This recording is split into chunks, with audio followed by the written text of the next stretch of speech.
passé nous marque, le présent nous construit. Les souvenirs, quant à eux, nous traquent et nous détruisent.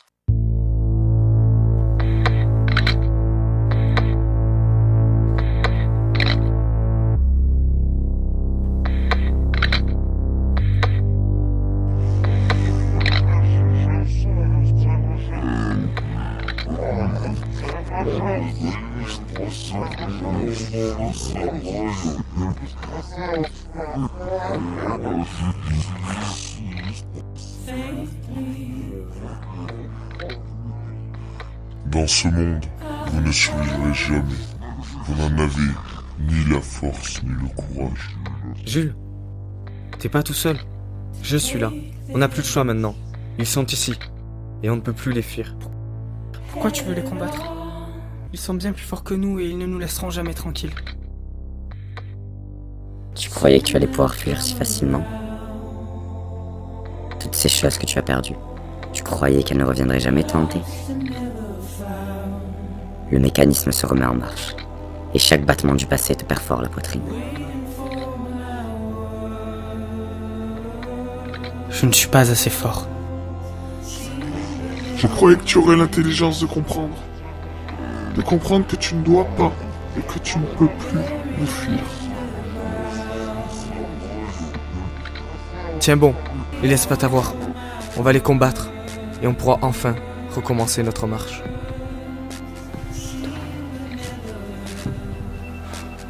Ces ombres qui nous pourchassent, il faut les accepter.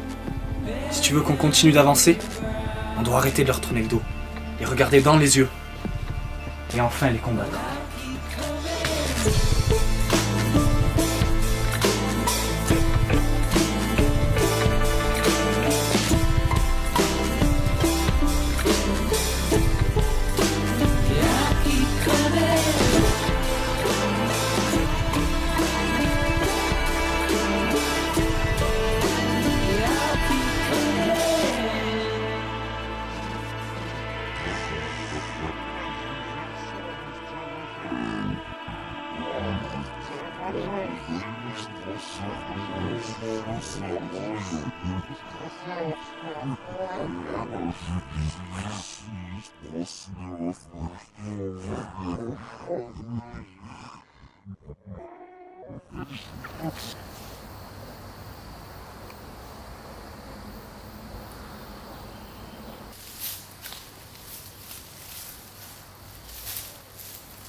Almost heaven, West Virginia country roads, take me home to the place I belong.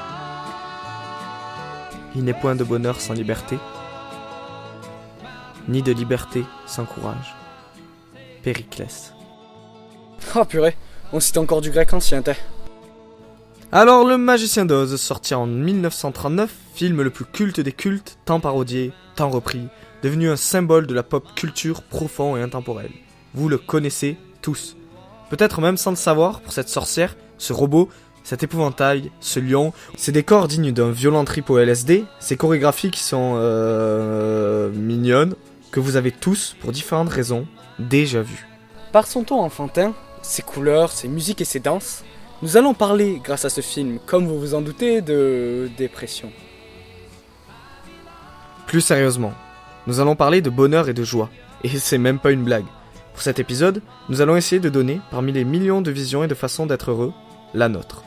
La nôtre. À la poursuite du bonheur, Little Miss Sunshine, Mr. Fantastic, et finalement, la plupart des histoires que l'homme n'ait jamais créées, qui par leur recherche d'aboutissement de leurs protagonistes, traitent du bonheur et de sa recherche continuelle. Le bonheur, vous ne le méritez pas. Vous n'en avez ni l'intelligence, ni le courage. Ah, Le Magicien d'Oz. Vous connaissez tous forcément l'histoire de ce film, tant elle a marqué l'imaginaire populaire par sa simplicité et sa particularité. L'histoire, nous allons vous la résumer très rapidement. En effet, c'est pas très difficile, puisqu'il s'agit d'un parcours initiatique, tout ce qu'il y a de plus classique. Dans sa petite maison de campagne, une fillette, Dorothée, s'ennuie. Maltraitée et incomprise de tous, elle tente en vain de trouver sa place dans ce monde. Victime de l'incompréhension globale de tout ce qui l'entoure, et tyrannisée par une, qu'on se le dise, sale Puréiste. Cette voisine n'a qu'un seul projet en tête. Tuer Toto, qui, en plus de faire de très bonnes blagues, est le chien tout à fait gentil de Dorothée, mais que la voisine prend pour un monstre sanguinaire. Dans cette tempête sentimentale, la petite Dorothée cherche à fuir, à trouver un abri, un endroit où on la comprendra enfin. Et là, bim, une tempête, et des visions dignes des plus grands films d'horreur.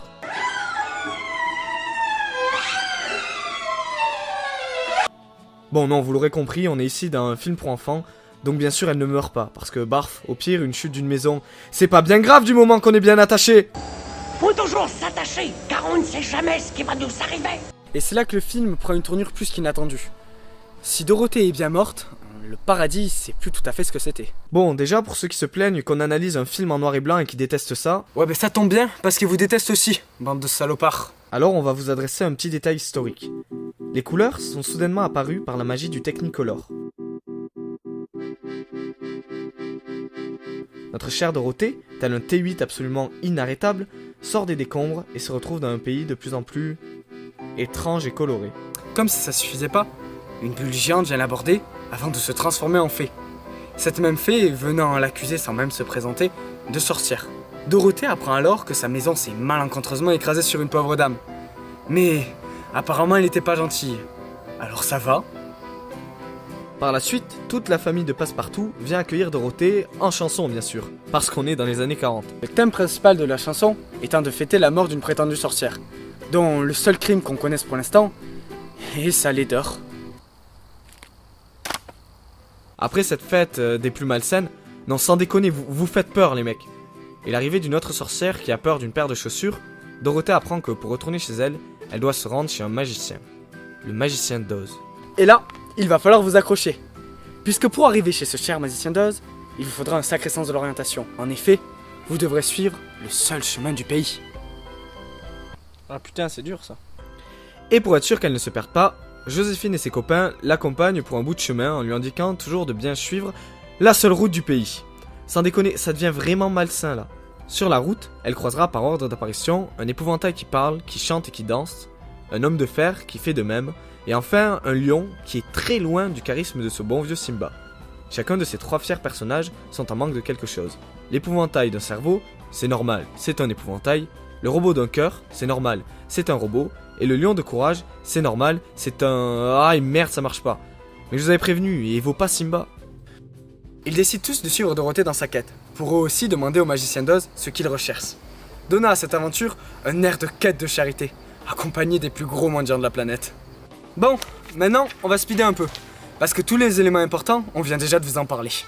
Bon alors en gros, la petite équipe trop mimi... Arrêtez cette danse, vraiment.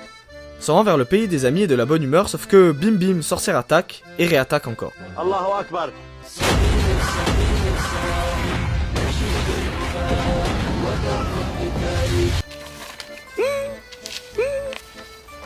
Ils déjouent la plupart des pièges de cette vilaine sorcière en enchaînant les Deus Ex Machina, et finissent par arriver chez le magicien, où ils se font accueillir avec plus ou moins de respect.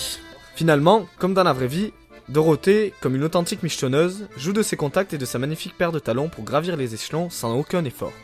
Ils finissent par rencontrer Oz qui leur propose un spectacle tout feu tout flamme, tel le meilleur des cirques de campagne. Il leur donne l'ordre, sans réelle raison, d'aller récupérer le balai de la sorcière. On note donc qu'il donne pour mission d'aller combattre une des terroristes qui effraie le monde entier à la pire équipe de bras cassés de la Terre du Milieu. Bref, plein de péripéties, la sorcière finit tuée par un seau d'eau. Comme quoi, l'alien de cygne avait déjà tout pompé. Après avoir enfin terminé la quête secondaire du magicien d'Oz, il découvre qu'il n'est autre qu'en fait Jean-David le forain qui fait de la magie.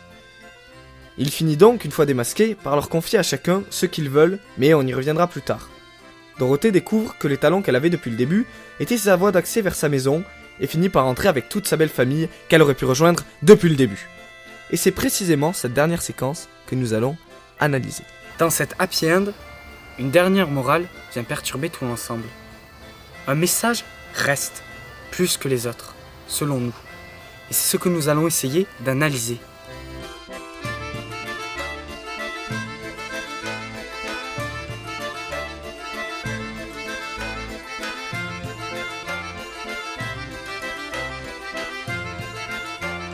La séquence que nous avons décidé d'analyser se situe en fin de métrage, après moult péripéties, tous nos personnages aient réussi à obtenir ce qu'ils voulaient.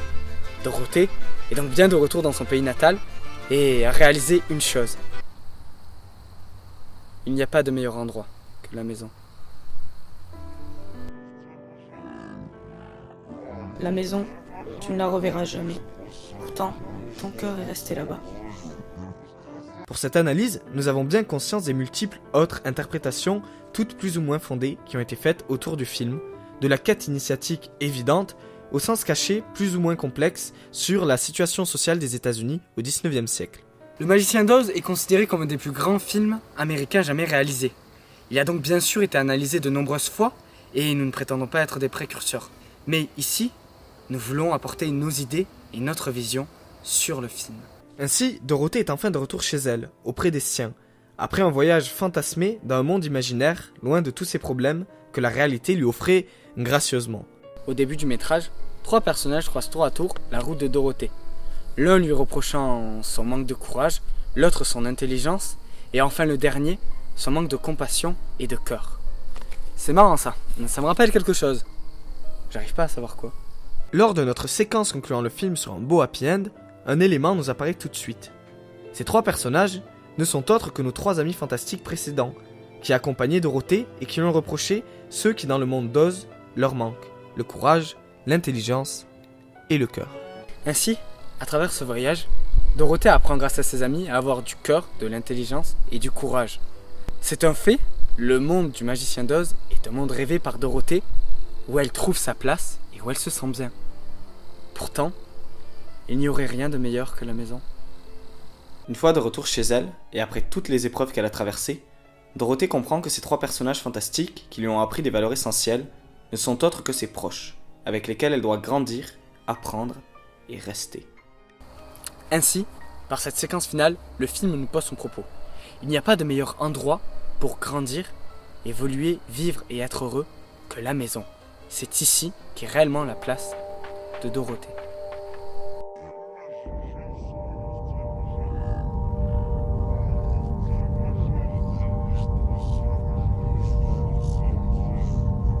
Au départ du métrage, Dorothée réagit de façon enfantine face à la cruelle dame qui en veut à son chien, ne faisant qu'empirer la situation.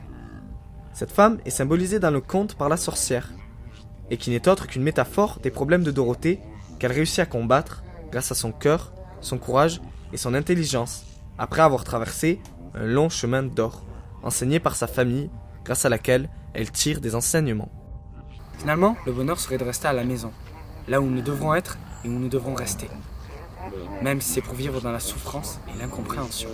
Allez mon grand, maintenant ces foutus sentiments, ces foutus souvenirs qui nous empêchent d'avancer, ces remords et ces doutes, on va définitivement les vaincre. Fais ce que tu as à faire.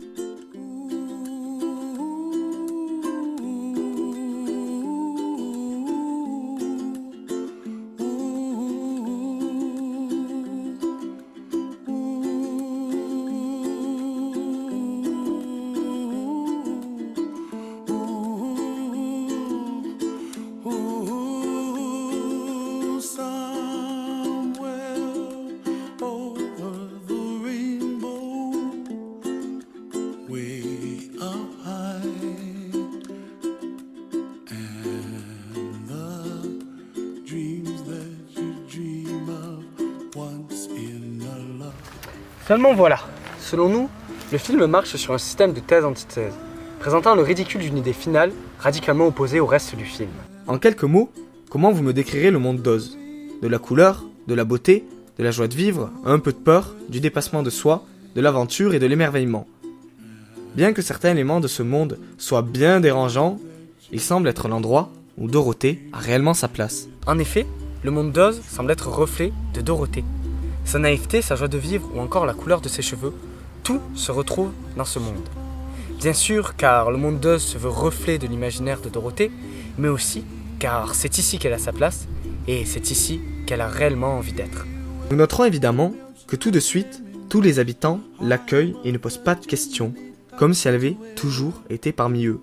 Qu'ils avaient attendu sa venue depuis plusieurs siècles, là où chez elle, elle est rejetée. Dans ce monde parfait qu'elle a choisi par son inconscient de rejoindre, elle est accueillie. Tout dans ce monde a une valeur initiatique, faisant avancer nos personnages dans leur conception du monde. Bien que parfois cette vision est particulière, comme le fait que tout ce qui est moche est une sorcière et doit donc être éradiqué. Dans ce cas, éradiquer tout ce putain de village! Ou bien encore que le diplôme fait l'intelligence et la médaille le courage. Mais c'est bon, le conte a plus d'un siècle, alors nique sa mère. Dorothée a rejoint ce monde, dont elle rêvait, qui est plus loin que la pluie et des orages, au-delà des arcs-en-ciel, comme elle le chante si bien dans la première partie du générique.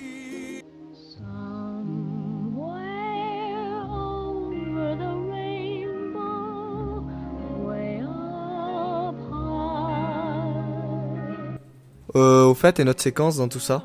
Oh merde la séquence. C'est vrai qu'on est une émission d'analyse de séquence. Bon, après avoir compris le désir profond de Dorothée de rejoindre ce monde Over the Rainbow, nous pouvons retourner à notre séquence pour l'analyser plus en détail. La séquence concluant le film nous présente donc le retour de Dorothée auprès des siens. Il est désormais intéressant d'étudier la composition de cette séquence. Tout d'abord, nous devons noter que le cadre semble envahi, là où dans le monde d'Oz, d'immenses visions et décors composent les plans. Dans cette séquence, une chambre étroite, remplie de personnages, étouffe le cadre. Une fois de plus, par cette composition, le monde d'Oz semble plus libre et plus accueillant que le monde dans lequel vient de se retrouver Dorothée. Ainsi, dans le monde d'Oz, Dorothée est une aventurière bravant tous les dangers. Et dans la réalité, elle est une petite fille, malade et enfermée dans une chambre trop étroite. Basiquement, nous pouvons également constater le changement de couleur que le film opère entre ses différentes parties. Le monde réel est dénué de fantaisie visuelle. Tout est similaire et cette coloration en noir et blanc met ce point en avant, donnant à cet univers un ton froid, conforme et peu accueillant. A l'inverse, le monde d'Oz est couvert de couleurs. Rien ne semble se ressembler et tout est à voir. Le seul monde qui fait preuve de peu de coloration, comme le monde réel, est celui de la sorcière. Monde que combat Dorothée, qui essaye de l'emprisonner, de la retenir. Nous pouvons également noter que la seule personne qui est en capacité de joindre le monde réel est cette même sorcière, comme si elle en était la complice. Pourtant, Dorothée finit par retourner chez elle, après que, selon le film, elle ait pris conscience d'où était réellement sa place. Elle finit par retourner dans ce monde noir et blanc qu'elle avait fui pour aller vivre des aventures et suivre son propre chemin dans ce monde naïf, coloré et simple. Le film semble fonctionner comme une antithèse, voulant que le spectateur comprenne une chose. Oui, le monde d'Oz est plus accueillant, coloré et chaleureux que le monde réel. Et oui, la place de Dorothée est là-bas. Nous citerons notamment le début du film et ce texte d'entrée, dédicaçant la production à tous ceux qui, après que le temps ait éteint cette histoire, ont gardé ce respect et cette philosophie, restant de grands enfants rêveurs dans leur cœur et dans le monde d'Oz. Dans ce monde magique, tous les personnages s'accomplissent et se trouvent. Dans le vrai monde, ils sont noirs et blancs et tous similaires. Dorothée se plaît dans ce monde imaginaire, loin du monde noir qu'elle a fui. Mais elle est finalement obligée d'y retourner, forcée par ses sentiments. Et nous, qu'est-ce qu'on doit faire? Est-ce qu'on doit continuer à fuir la réalité? N'oublie jamais pourquoi nous avons fui. Ce monde n'était pas celui que nous voulions. Et ne regrette rien. Nous avons décidé de suivre le nôtre. Ici, nous pouvons courir, être libres. Là-bas, ils nous retiendront. Ils ne nous auront pas. On gagnera. Nous sommes plus forts. N'oublie jamais. Il fallait qu'on combatte tes sentiments. Il fallait simplement qu'on ose. Mes sentiments dont nous avions si peur, ils me ralentissent, mais je les ai enfin combattus. J'aimerais tant être comme toi, qui ne les connais pas. Et maintenant, on fait quoi? On n'a pas le choix. Nous sommes la résistance. Nous sommes la lueur dans l'obscurité. Nous sommes de ceux qui osent être des remparts, des marginaux, des battants. Peut-être sommes-nous les derniers, peut-être sommes-nous des milliers. Ça ne change rien. Nous devons avancer, tous les deux, ensemble.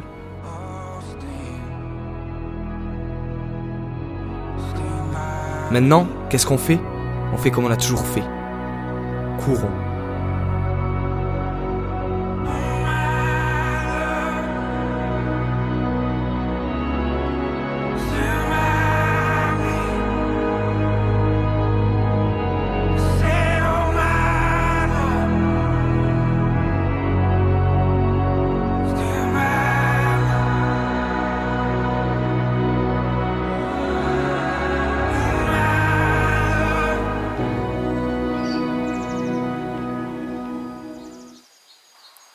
Ça fait longtemps que vous êtes partis. Vous avez trouvé quelque chose? Ouais, je crois que j'ai trouvé une piste. Je suis enfin sur leur pas. Et vous êtes au courant pour le troisième? C'est quoi le plan? Le troisième? Faites-en ce que vous voulez.